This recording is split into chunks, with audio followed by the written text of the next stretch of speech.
নমস্কার বন্ধুরা, আজ আবার নতুন একটা রেসিপি নিয়ে চলে এলাম। আমি 2 পিস কাতলা মাছ নিয়েছি। গরমের সময় আমি হালকা পাতলা করে কাতলা মাছ ক্যাপসিকাম আলু দিয়ে পাতলা ঝোল করব। আমি রেসিপিটা শুরু করি, আপনারা সবাই সঙ্গে থাকুন। আমি গ্যাসে একটা কড়াই বসিয়ে দিয়েছি, কড়াইটা গরম হয়ে গেছে। মাছেও লবণ হলুদ মাখিয়ে নিয়েছি।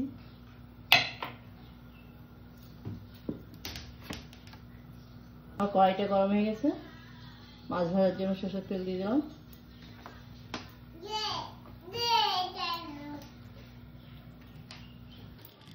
আমার তেল গরম হয়ে গেছে,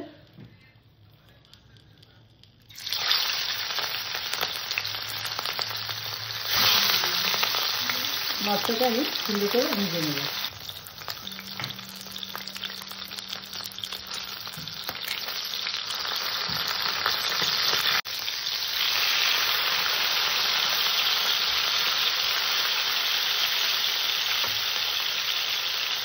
আমার মাছ ভাজা হয়ে গেছে, মাছটা নামিয়ে নেবো। সুন্দর লাল লাল করে মাছটা ভেজে নিয়েছি, মাছটাকে নামিয়ে নেব। আমি এখানে আর তেল দেবো না, যে তেল আছে এটা আমার হয়ে যাবে।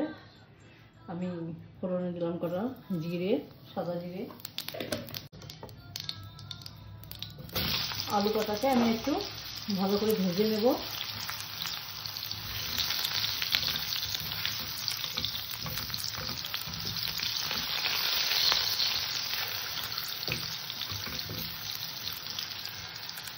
আলু কটাকে ভালো করে ভেজে নেব।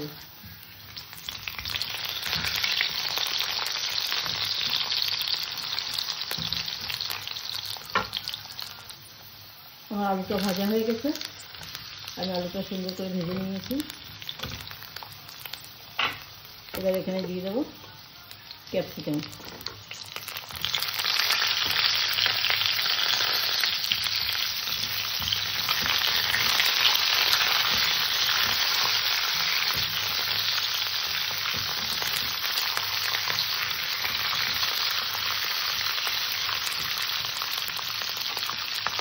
স্বাদ অনুযায়ী লবণ দিলাম, হলুদ দিলাম,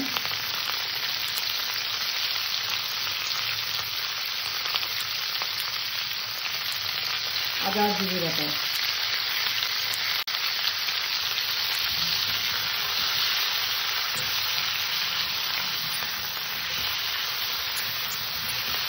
তরকারিটিকে ভালো করে কষে নেব, যাতে আদা জিরে বাটার কাঁচা গন্ধটা না থাকে।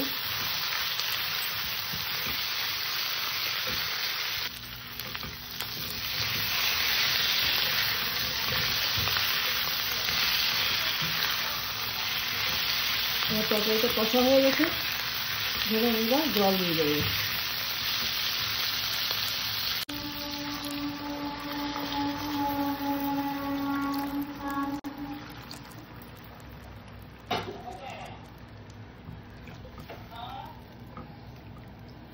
এবার ঝোলটাকে আমি সুন্দর করে ফুটিয়ে নেব, যাতে ক্যাপসিকাম আলু দুটো গলে যায়, জলের কাঁচা গন্ধটাও চলে যায়। সেইভাবে ঝোলটাকে সুন্দর করে ফুটিয়ে নেব।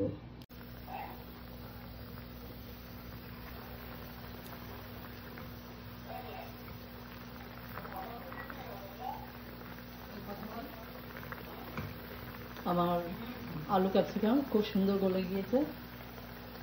এবার এখানে দিয়ে দেবো আমি মাছ 2 পিস। মাছগুলো একটু মোটা মোটা, একটু আগেই দিলাম যাতে ভেতরটা ভালো সেদ্ধ হয়। যদিও আমি ভালো করে ভেজে নিয়েছি, তাও একটু আগে দিলাম। মাছ দুটো দিয়ে আবার সুন্দর করে ফুটিয়ে নেব তরকারিটা।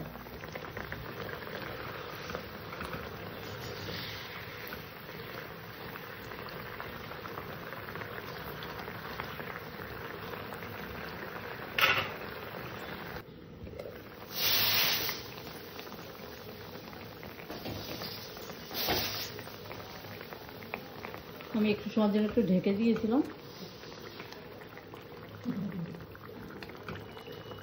আমার মাছের ঝোল রেডি। আমি পাতলা মাছের ঝোল করলাম। আমি মাছের ঝোলটাকে নামিয়ে নেব। আজকে ক্যাপসিকাম আলু দিয়ে কাতলা মাছের পাতলা ঝোল করলাম। আমার আজকের রেসিপি পর্যন্ত। আমার চ্যানেলে যারা নতুন আমার চ্যানেলটাকে সাবস্ক্রাইব করুন, যারা পুরনো লাইক শেয়ার কমেন্ট করুন। নমস্কার।